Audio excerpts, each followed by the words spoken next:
اعوذ باللہ من الشیطان الرجیم، بسم اللہ الرحمن الرحیم۔ یہ سورہ آل عمران ہے۔ یہاں اوپر میں دیکھ رہے ہیں لکھا ہوا ہے، قلم کا نشان، قلم سے دکھا رہا ہوں میں۔ آل عمران جو یہاں 3 لکھا ہوا ہے، آل عمران 3، اس کا مطلب سورہ آل عمران جو ہے وہ تیسرا نمبر آیت ہے، اور اس کی آیت نمبر 144، یہ آپ دیکھ رہے ہیں 144 جو انڈر لائن کیا ہوا ہے، اس میں لکھا ہوا ہے سورہ آل عمران سورہ نمبر 30 اور آیت نمبر 144 میں لکھا ہوا ہے وما محمد الا رسول قد خلت من قبلہ الرسول۔ حضرت محمد صلی اللہ علیہ وسلم صرف رسول ہی ہیں، ان سے پہلے بہت سے رسول ہو چکے ہیں۔ افَإِن مَاتَ او قُتِلَ انقلبتم علی اعقابکم، اگر ان کا انتقال ہو جائے یا یہ شہید ہو جائیں تو تم اسلام سے اپنی ایڑیوں کے بل پھر جاؤ گے۔ وَمَن يَنْقَلِبْ عَلَىٰ عَقِبَيْهِ، تو جو کوئی پھر جائے اپنے ایڑیوں پر، وَمَن فَلَن يَضُرَّ اللَّهَ شَيْئًا وَسَيَجْزِي اللَّهُ الشَّاكِرِينَ، تو وہ جو کوئی پھر جائے اپنے ایڑیوں پر تو ہرگز اللہ کا کچھ نہ بگاڑے گا، نہ بگڑے گا، ان قریب اللہ شکر گزاروں کو اچھا بدلہ دے گا۔ تو یہ آیت ہے وما محمد الا رسول قد خلت من قبلہ الرسول افإن مات او قتل انقلبتم على اعقابکم ومن ينقلب على عقبیہ فلن يضر اللہ شیئا وسيجزي اللہ الشاکرین۔ حضرت محمد صلی اللہ علیہ وسلم صرف رسول ہی ہیں، ان سے پہلے بہت سے رسول ہو چکے ہیں، کیا اگر ان کا انتقال ہو جائے یا یہ شہید ہو جائیں تو تم اسلام سے اپنی ایڑیوں کے بل پھر جاؤ گے، اور جو کوئی پھر جائے پھر اپنی ایڑیوں پر تو ہرگز اللہ کا کچھ نہ بگڑے گا، ان قریب اللہ شکر گزاروں کو اچھا بدلہ دے گا۔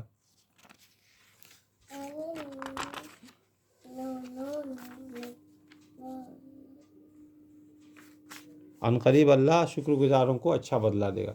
تو اس آیت کا معنی دیکھا آپ نے، اس آیت کا آپ نے معنی دیکھا نا، سنا نا، کیا معنی ہے؟ وما محمد الا رسول، محمد صلی اللہ علیہ وسلم صرف رسول ہی ہے۔ قد خلت من قبلہ الرسول، قد خلت من قبلہ الرسول مطلب اس سے قبل بھی بہت سارے رسول آ چکے ہیں۔ افإن مات، اگر ان کو موت آ جائے، یہاں پر موت کا لفظ ہے، عربی میں کیا لفظ ہے؟ موت کا۔ افإن مات، ماتا شبد جو ہے، افإن مات کون سا شبد ہے؟ موت کا ہے۔ اللہ نے موت کا شبد استعمال کیا ہے کہ اگر ان کو موت آ جائے، افإن مات او قتلن، یا قتل کر دیے جائیں، تو عربی میں جو استعمال کیا گیا ہے جو لفظ، وہ لفظ موت اور قتل کا ہے، اور اس کا ٹرانسلیٹ اردو میں کیا کیا جا رہا ہے؟ اگر وہ شہید ہو جائیں، ہے نا، اگر وہ شہید ہو جائیں یا ان کا انتقال ہو جائے، ہے نا، تو یہ لفظ استعمال کیا گیا۔ عربی میں کیا ہے؟ موت کا لفظ ہے اور قتل کا لفظ ہے۔ کیا اگر آپ صلی اللہ علیہ وسلم کا انتقال ہو جائے، یا آپ مر جائیں، یا آپ پر موت آ جائے، یا آپ شہید کر دیے جائیں، یا یہاں قتل کا استعمال ہے، قتل لفظ کا استعمال ہے عربی میں، اللہ نے استعمال کیا، ہم آپ تو کیے نہیں، تو تم کیا مسلمانوں کو اللہ کہہ رہے ہیں کہ کیا تم اپنی ایڑیوں کے بل پھر جاؤ گے؟ تو جو کوئی اپنی ایڑیوں پر پھر جائے تو اللہ کا کچھ نہ بگاڑے گا۔ تو یہ آیت جو ہے، اس آیت کا نزول ہوا ہے پہلے، لیکن مدنی زندگی میں جب آپ صلی اللہ علیہ وسلم کا انتقال ہوا تو صحابہ کرام کو لگا کہ اب دین مٹ جائے گا، صحابہ اکرام کو کیا لگا کہ اب دین اسلام جو ہے وہ ختم ہو جائے گا، اور صحابہ اکرام بہت بڑے صدمے میں سارے لوگ چلے گئے، اور جیسے لگا کہ ان پر صدمہ کا پہاڑ گر گیا سارے صحابی پر، اور سارے صحابی اپنا عقل و حواس جو ہے کھو چکے تھے۔ تو جتنے بھی صحابی تھے سارے اپنا عقل و حواس کھو چکے تھے صدمے کے مارے، اور عمر فاروق رضی اللہ عنہ کے بارے میں پتہ چلا کہ انہوں نے اپنی تلوار جو ہے وہ میان سے نکال لیا تھا، میان سے اپنی تلوار نکال لی تھی، مکہ کے بازاروں میں گھوم رہے تھے، اور یہ کہہ رہے تھے کہ جو کہے گا کہ محمد صلی اللہ علیہ وسلم فوت ہو گئے ہیں، میں ان کی گردن مار دوں گا، گردن اڑا دوں گا، گردن کاٹ دوں گا، یہ حالت تھی۔ ابوبکر صدیق رضی اللہ عنہ کو پتہ چلا کہ یہ معاملہ ہے، تو ابوبکر صدیق رضی اللہ عنہ دوڑے ہوئے گئے اور عمر فاروق رضی اللہ عنہ کو پکڑ کے بٹھائے وہیں پر جہاں پر ملے وہ وہیں پر پکڑ کے بٹھائے، اور کہا کہ اے عمر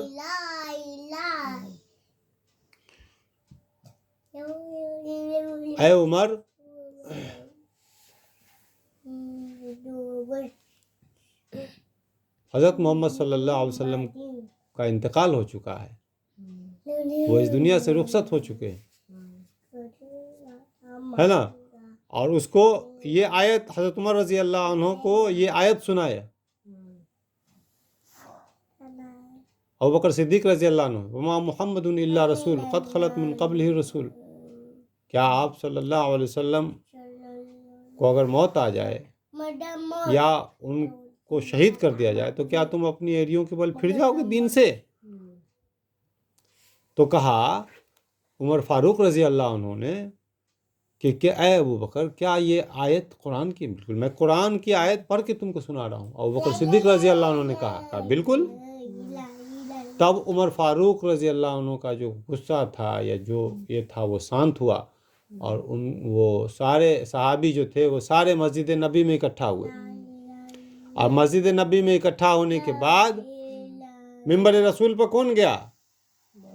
نہیں، ابوبکر صدیق رضی اللہ عنہ گئے منبر رسول پر، اور انہوں نے زوردار نصیحت، واعظ و نصیحت کی، تقریر کیا، اور کہا کہ سنو، کیا کہا ابوبکر صدیق رضی اللہ عنہ نے؟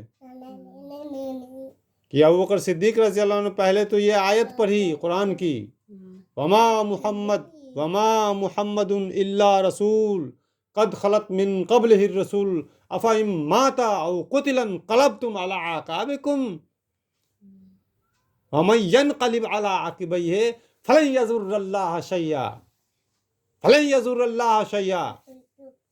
وسيجزي اللہ الشاکرین۔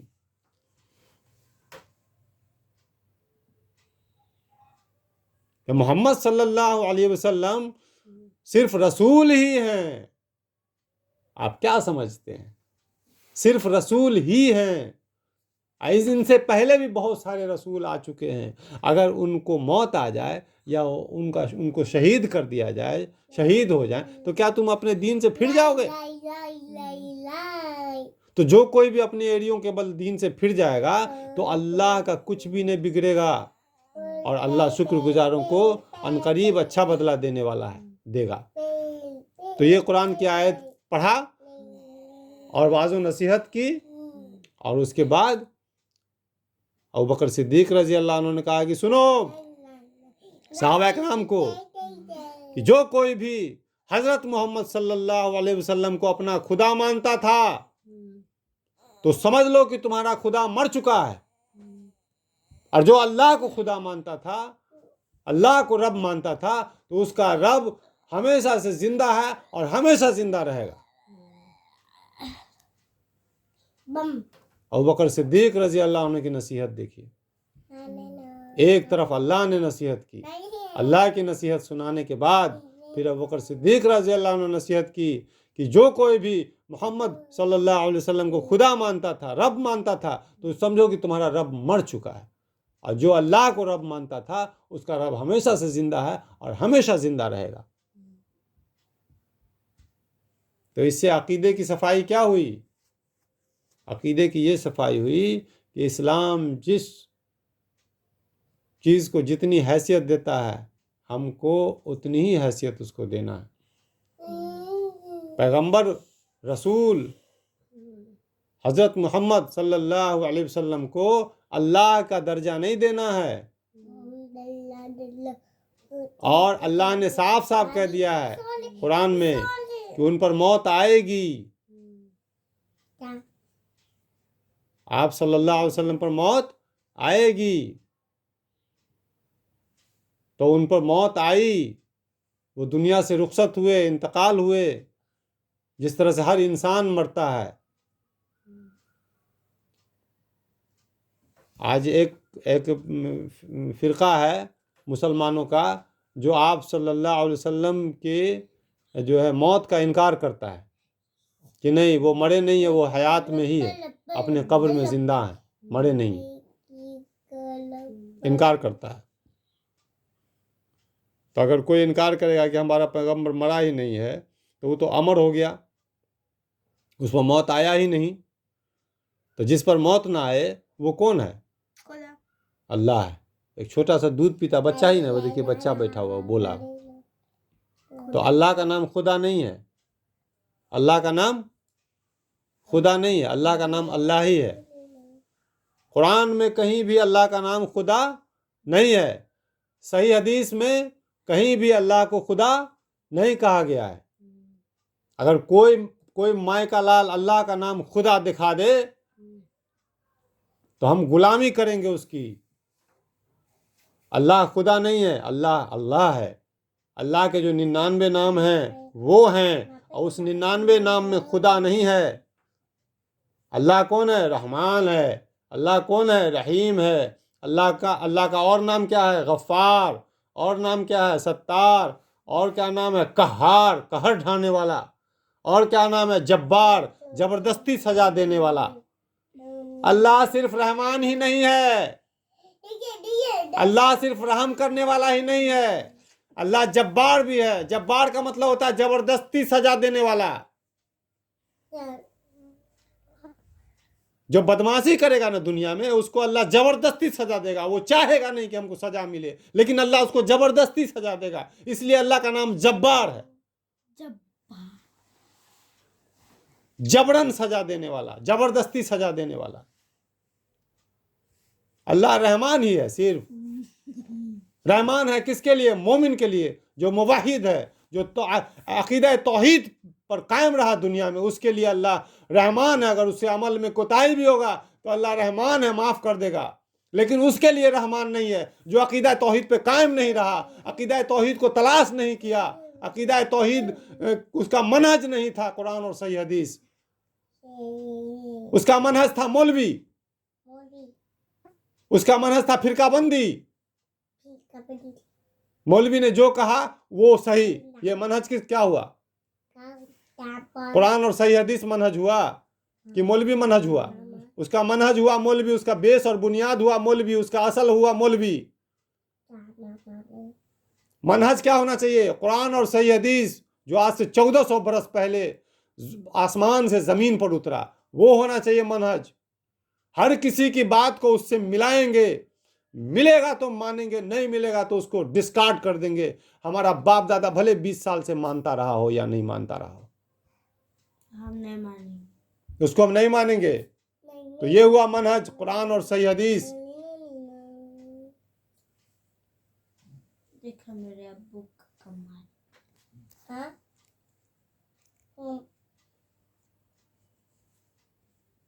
دیکھا میرے ابو کا کمال۔ وآخر دعوانا الحمد للہ رب العالمین۔